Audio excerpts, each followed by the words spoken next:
अस्सलाम वालेकुम दोस्तों, की हाल चाल है जनाब। तुसीं देखते पे हो अपना देश पंजाब टीवी ते मैं तुहाडा मेज़बान मोहम्मद नदीम खरल।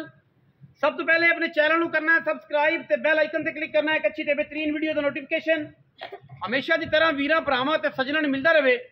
जिवें कि वीरां नूं पता है वीरां वास्ते अच्छे बेहतरीन और नायाब जानवर लैके असीं हाज़र होने। अज भी जनाब मूँह 6 दंद पहिलन F1 ते रेड फ्रिजन दा साहिवाल दा क्रॉस है। बेहतरीन बच्ची मगर उहदे बच्चा है। दुध इस मौजूदा 20 तो 22 सेर तकरीबन समथिंग और घर की गां है। कोई व्यापार की नहीं, कोई बंदा साबित कर दे गां फ्री नाल आन जान की गड्डी का किराया भी फ्री। पहले तो कैमरामैन साहब गां विखाओ जी। यह जनाब गां है माशाल्लाह साहिवाल का क्रॉस है। पहलन बच्ची शर्तिया पहला सुआ जनाब इन्हें डिलीवर किया है। वीरां दे जनाब सामने है। अल्लाह के फजलो करम नाल तसल्ली कर टैमो टाइम ही कर्म वाली मशकां लाजमी थलों टैमो टाइम ही गां जी है वो मशका लाजमी। बड़ी बरीक गां है। पिछे गां जनाब अबलक बच्चा है। इंतहा दा खूबसूरत और कमाल दा जनाब ये जानवर वीरां दी तवज्जो दा मरकज है माशाल्लाह। अल्लाह दे फजल नाल पहलन बच्ची हो के कमाल दी जनाब ये असील है और शराफ है। बाकी लेने देने वीरां दे सामने मुकद्दर ने। गां दी शराफतां चेक करनियां ने माशाल्लाह। पहलन हो के चंगी शराफ है और जनाब सुथरा सुच्चा जानवर है। गां बड़ी इंपोर्टेंट है। पहलन बच्ची हो के मुंह फड़ा दी करो मुंह उम्मीद तो बड़ी है कि शराफ है। शराफ है चिग्गी है। ए चेक करो अजे तक उन्हें चौकी है यार।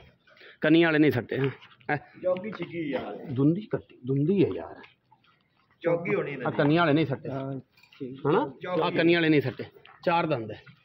पहलन बच्ची है और चौकी है मुंह तो ठीक है जी। पीछे बच्चा है लम्बी टोरी चाचा बड़े कद खूबसूरत थान की अमल और बड़ी बरीक इंपोर्टेड किस्म की बच्ची। रेट बड़े मुनासिब देने ने। पंडा लाई फिर करम वाली पंडा लोग जो मर्जी कहे ने ना सर्दी ना गर्मी नाल और घरे जिन्ना माल है तकरीबन कोई 1.5 पौने 200 राउंड अबाउट बच्चा छोटा बड़ा पा के जानवर है। और वो जनाब ये गां है माशाल्लाह। चेक कर रही ने क्वालिटियां चेक कर रही ने अडर क्वालिटियां चेक कर रही तसलियां कर रही थन बड़ा आला और क्रॉस बड़ा अच्छा माशाल्लाह। कद बड़ा बरीक बड़ी कमाल का जनाब जानवर है वीरां दे सामने। पीछे बच्चा है जी चाचा जी वापस लियाओ ते बच्चा विखाने ते मुख्तसर जी गल आपां नंबरदार नाल गल करनी जनाब ने कितने पैसे ने पक्के पैसे लेने जी जबर रुपया 100 है।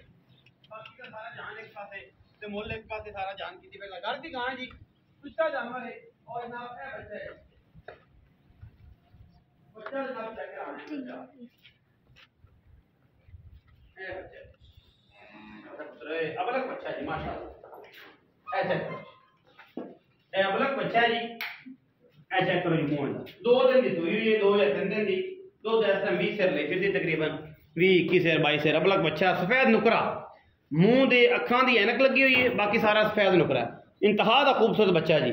और गां भी क्या बात है। नंबरदार साहब गां दे पैसे दसने ने जी की हाल है। अस्सलाम वालेकुम जी। नंबरदार बागे हां की हाल ये स्मोकिंग रहन दे इन्हों छड़ दे सेहत भी ठीक है खैर मेरे भाई। अच्छा बच्ची बखात दी मुंह कदों दी सुई 2 दिन तेरी घर दी व्यापार ही है नहीं। दुध कितना दूध है 15 16 फिर पक्का पक्का अजे मेले तो निकली नहीं भाई 2 दिन आज हुई है ते F1 दा क्रॉस मई ते गांव दा तोल निकालदा मैं ता में ए ता गां लगी गां एक नंबर गां है। जेड़े बंदे ने गां रख ली देख ले पैसे मुनासिब करने ने इको गल कर तेरा कड़ा बगा तो व्यापारी गां दा खाद कैमरे च देखो बाकी गां सारी चंगी यार। अच्छा फाइनल जा मोले 4,80,000 दी किते नहीं थोड़ा प्यार करो फाइनल करो 10 ओवर कर ले यार 470 दी गां आपा दे 460 हो गया 460 हो गया 4,60,000 रुपया जी। यस नो जेडे बंदे चंगा लगे जनाब और आगे राबता कर लवे ते जिन्हों चंगियां ना लगन ओ जनाब जिथे मर्जी जावे जिथे मर्जी आवे। मैं बड़े शौक बाकी गां दा टीका रखाया थी इनदी मां मान बदलदी सी बड़े बड़े अनमोल हीरे ने इस फार्म ते इंशाल्लाह बहुत जल्द तुहानू वीडियो विखानी बहुत जल्द असीं दी वीडियो विखानी तुहानू इस फार्म दी इंशाल्लाह तुसीं याद रखोगे। और अल्लाह दे फजल करम नाल ऐसी ऐसी ब्रीड इत्थे पई है ऐसा खानदान इत्थे पिया कि इंशाल्लाह लात नूं लाला नस्लां मुक जांदियां ने मई बनांदे नस्लां बंदे ते अल्हम्दुलिल्लाह इत्थे बहुत अच्छा अच्छा पीस पिया इंशाल्लाह वीरां नूं विखावांगे राजी करांगे। वीडियो अच्छी लगी वीडियो लाइक शेयर ते कमेंट करना और अपनी राय नाल जरूर आगाह करना। पाकिस्तान जिंदाबाद पाक आर्मी हमेशा जिंदाबाद।